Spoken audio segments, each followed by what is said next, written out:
खबरों में बात करेंगे विस्तार से। चुनाव से पहले विपक्ष पर बीजेपी ने करारा हमला करती हुई नजर आई है। कानपुर में दंगे की साजिश हुई, ऐसा कहना है भारतीय जनता पार्टी का।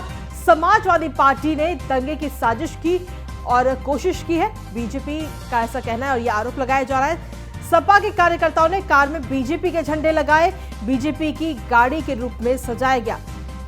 सपा के छात्र नेता सचिन केसरवानी भी इस वीडियो में मौजूद हैं। तो भारतीय जनता पार्टी की तरफ से यह आरोप इस वक्त लगाया गया है समाजवादी पार्टी के ऊपर। तो इस वक्त की बड़ी जानकारी आपको दे रहे हैं। बीजेपी का कहना है कि बीजेपी के गाड़ी के रूप में सजाया गया सपा की गाड़ी को, और वीडियो भी इस वक्त लगातार वायरल हो रहा है। जो वायरल वीडियो है उसमें सपा के छात्र नेता सचिन केसरवानी भी इस वीडियो में नजर आ रहे हैं। तो बड़ी जानकारी आपको दे रहे हैं। चुनाव से पहले विपक्ष पर भारतीय जनता पार्टी करारा हमला करती हुई नजर आई है। बीजेपी का कहना है कि कानपुर में दंगे की साजिश हुई है। दरअसल कल प्रधानमंत्री नरेंद्र मोदी का कानपुर के अंदर प्रोग्राम था, जहां पर उन्होंने तमाम सौगात कानपुर वासियों को दी और साथ ही कानपुर मेट्रो का उद्घाटन किया, और इसी दौरान उसके बाद में ये वीडियो इस वक्त वायरल सामने आया है। समाजवादी पार्टी किस प्रकार से उस रैली में एक तरह से उस रैली को खत्म करने की साजिश, उस रैली में दंगा भड़काने की कोशिश, शहर में दंगा भड़काने की कोशिश कर रही थी ताकि प्रधानमंत्री नरेंद्र मोदी जी की रैली पे उसका असर पड़े।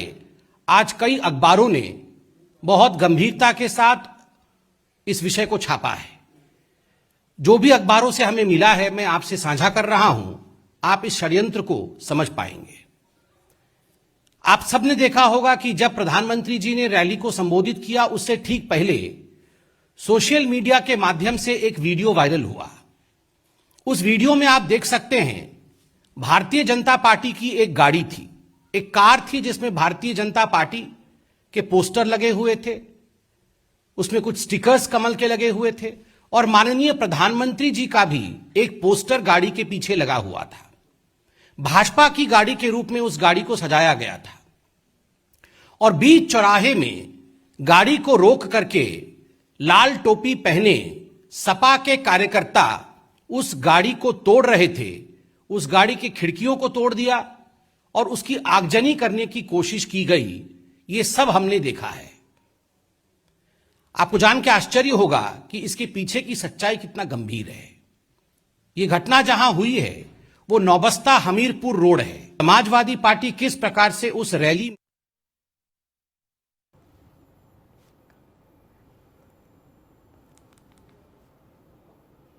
और वहीं इसी पूरे मामले को लेकर के बीजेपी के प्रवक्ता प्रेम शुक्ला का क्या कुछ कहना है, आपको सुनवाते हैं। अमित शाह जी ने स्पष्ट शब्दों में कहा, ए फॉर आतंकवाद, बी फॉर भाई भतीजावाद, सी फॉर करप्शन और डी फॉर दंगा।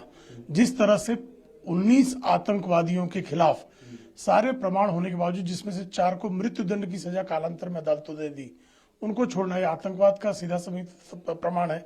26 लोग एक ही परिवार के विविध संवैधानिक पदों पर आना, यह परिवार का परिवारवाद है। करप्शन के मामले में 1600 करोड़ रुपए तो गोमती रिवर फ्रंट के साफ साफ दिखाई दे रहे हैं, और दंगा 700 दंगे उनके कार्यकाल में हुए। तो यह तो स्पष्ट तौर पर आदरणीय अमित भाई ने जो समाजवादी पार्टी के बारे में कहा वह 100% सत्य है। नहीं,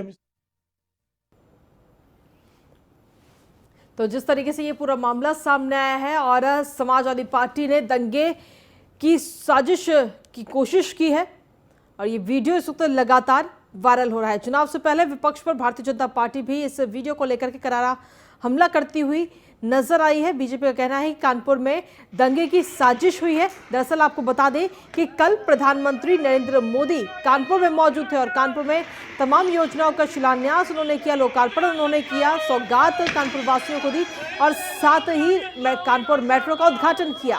और कहा जा रहा है कि उसी दौरान की ये तस्वीर भी इस वक्त सामने आई है। ये वीडियो है जिसमें गाड़ी के अंदर तोड़फोड़ की जा रही है।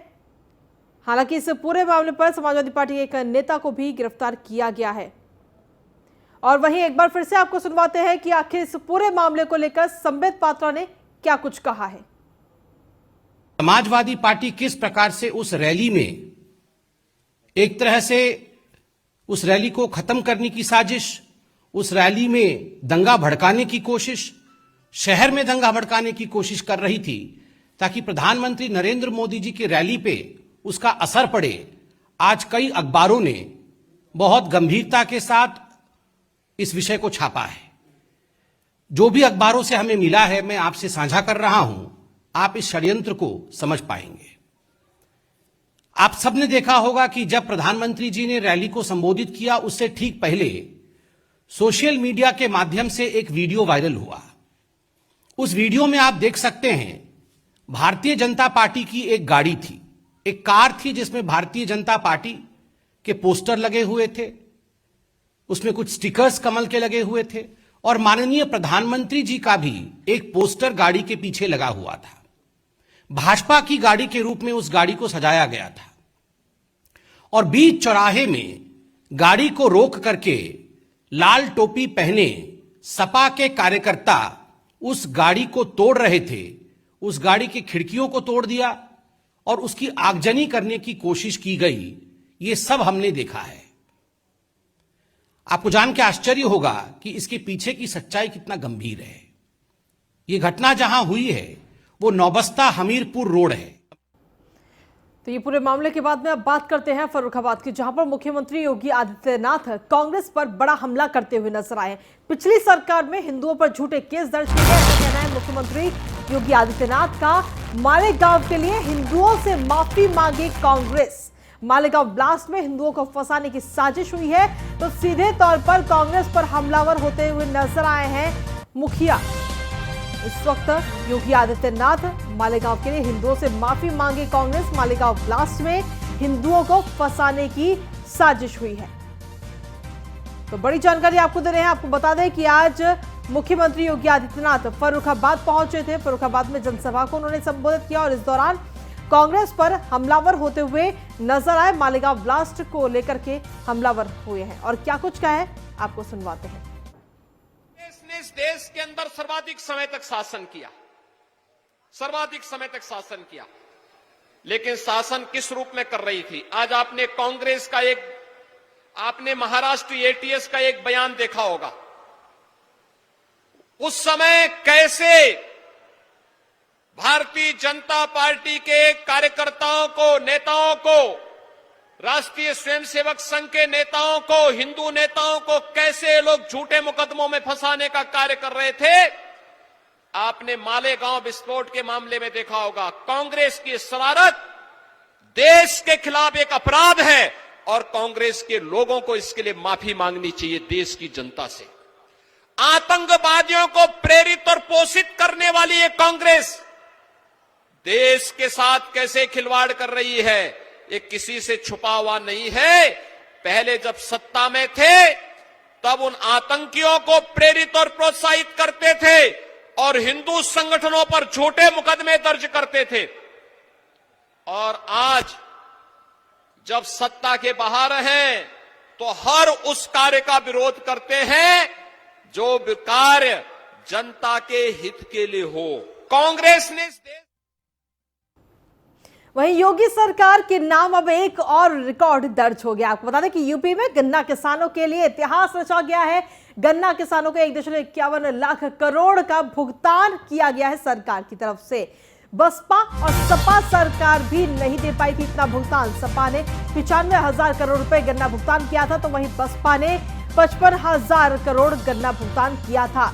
और योगी सरकार में 1,51,508 करोड़ रुपए किसानों को गन्ना भुगतान किया गया है। तो एक और रिकॉर्ड इस वक्त योगी सरकार के नाम पर दर्ज हो गया है। बड़ी जानकारी आपको दे रहे हैं। इससे पहले बसपा और सपा की जब सरकार थी उस दौरान भी इतना बड़ा अमाउंट गन्ना किसानों को नहीं दिया गया था। योगी सरकार का एक और कीर्तिमान इस वक्त सामने आया।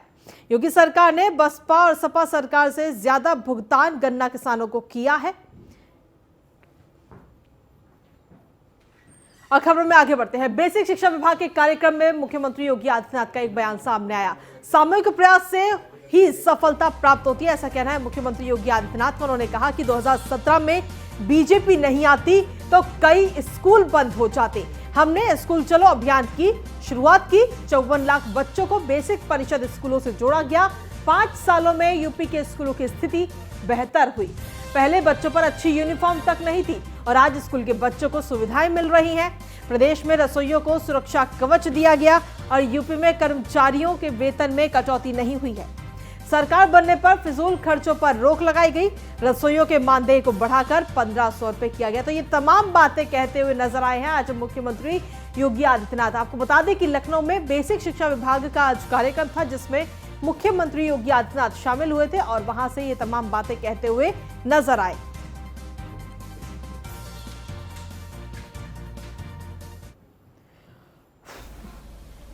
और कहा जा सकता है कि बेसिक शिक्षा परिषद में या प्रदेश के अंदर अनेक विभागों में जो परिवर्तन हुए हैं, वह परिवर्तन लोगों की धारणा को, प्रदेश के बारे में जो लोगों की धारणाएं थी, देश और दुनिया की धारणाएं थी, उसको बदलने में हमें काफी हद तक मदद मिली है। एक व्यक्ति नहीं, एक सामूहिक प्रयास का यह प्रयास है। जब सभी लोग अपनी अपनी जिम्मेदारियों को समझते हैं, तब सरकार को सफलता प्राप्त होती है। और बेसिक शिक्षा परिषद में आपके सहयोग के बगैर परिवर्तन हो पाना अत्यंत दुर्लभ होता है। लगता है कि 2017 में अगर प्रदेश के अंदर भारतीय जनता पार्टी की सरकार नहीं आती तो बहुत सारे स्कूल बंद हो गए होते, और स्कूल अगर बंद हो गए होते तो मुझे लगता है कि स्कूल के बंद होने के साथ आप में से बहुत सारे लोगों की सेवाएं स्वतः ही समाप्त हो गई होती। याद करिए, जब मैं प्रदेश के अंदर अलग अलग स्कूलों में गया था तो तेजी के साथ छात्रों की संख्या घट रही थी। तब हमने 2017 के जुलाई में स्कूल चलो का एक विशेष अभियान प्रारंभ किया था, और स्कूल चलो अभियान के माध्यम से हम लोगों ने प्रदेश के बच्चों को स्कूल में आने के लिए अधिक से अधिक संख्या में उनका नामांकन कराने, स्कूल में उन्हें लाने, और आप सबसे मैंने इस बारे में उस समय अपील की थी कि हमारे जितने भी शिक्षक हैं, अनुदेशक हैं, अन्य जितने भी बेसिक शिक्षा विभाग से जुड़े हुए लोग हैं, वे सभी लोग एक प्रयास करें कि वे घर घर जाकर के एक एक परिवार से संपर्क करें। और खबरों में आगे बढ़ते हैं। आपको बता दें कि देश में कोरोना के नए वेरिएंट ने इस वक्त टेंशन काफी ज्यादा बढ़ा दी है। 24 घंटे में देश में कोविड के 9,195 केस अब तक सामने आ चुके हैं। देश में ओमिक्रॉन के मामलों का आंकड़ा भी बढ़ गया है। ओमिक्रॉन के मामलों का आंकड़ा इस वक्त आपको बता दें कि करीब 780 के पार हो चुका है। दिल्ली में ओमिक्रॉन वेरिएंट के केस बढ़कर 238 हुए हैं। महाराष्ट्र में ओमिक्रॉन के 167 केस अभी तक मिल चुके हैं, और वहीं गुजरात में ओमिक्रॉन के 73, केरल में 65 केस। और आपको बता दें कि दिल्ली में मुख्यमंत्री अरविंद केजरीवाल येलो अलर्ट भी जारी कर चुके हैं। तो थर्ड वेव का ओमिक्रॉन फैक्टर आपको बताते हैं कि 26 दिनों के अंदर 2 से 701 केस अब तक हो चुके हैं। तेलंगाना में 62, तो राजस्थान में 46 केस अब तक ओमिक्रॉन के सामने आए हैं। महाराष्ट्र में 167, दिल्ली में 165 और गुजरात में 73 केस अब तक सामने आए। 2 हफ्ते से रोजाना 7,000 के औसत से केस इस वक्त सामने आ रहे हैं। वहीं 14 से 28 दिसंबर के बीच में 1 लाख से ज्यादा नए मरीज सामने आए हैं कोरोना के।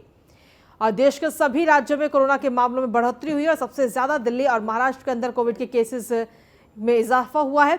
6 राज्यों में कोरोना के मामले 50% तक बढ़े हैं। दिल्ली, महाराष्ट्र, राजस्थान, केरल, कर्नाटक में सबसे ज्यादा खतरा है कोरोना और ओमिक्रॉन का। गुजरात में एक दिन में दोगुने केस हुए हैं। गोवा में पॉजिटिविटी का रेट 4.1% है। यूपी में एक दिन में कोरोना के 80 मरीज पाए गए हैं। उत्तर प्रदेश के अंदर ओमिक्रॉन के मामले 2 दिसंबर को 2 केस से अब आज की डेट अगर हम बात करते हैं तो 701 सामने आ चुके हैं। एक दिन में 40% से ज्यादा कोरोना के मरीज बढ़ रहे हैं। तो क्या यही है कोरोना की तीसरी लहर की दस्तक?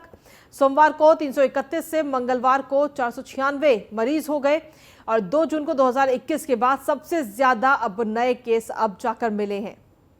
पॉजिटिविटी का रेट 0.5% से बढ़कर 0.89% हुआ है।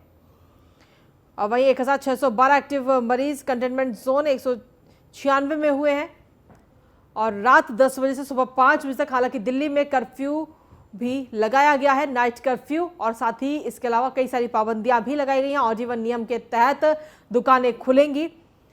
तो दिल्ली में दूसरी लहर जैसी पाबंदियां इस वक्त चालू कर दी गई हैं। सुबह 10 बजे से लेकर के रात 8 बजे तक ही दुकानें खोली जाएंगी। रेस्टोरेंट को 50% क्षमता के साथ खोला जाएगा। तो तमाम पाबंदियां इस वक्त सरकार की तरफ से लगाई गई हैं। सिनेमा हॉल, मल्टीप्लेक्स अभी फिलहाल बंद रहेंगे।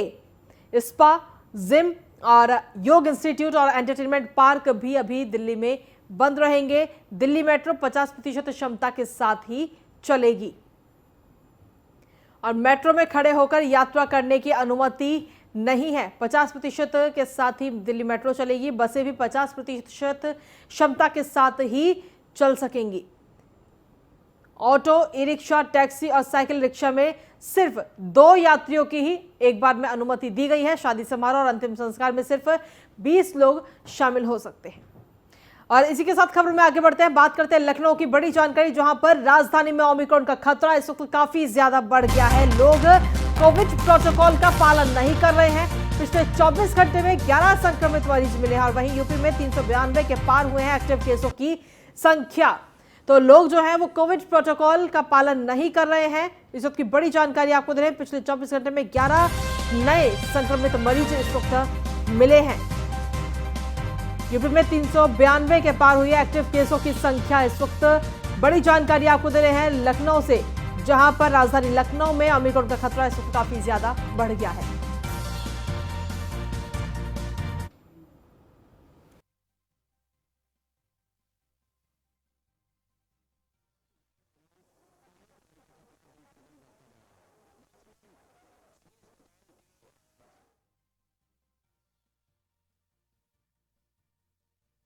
जानकारी आपको दे रहे हैं इस वक्त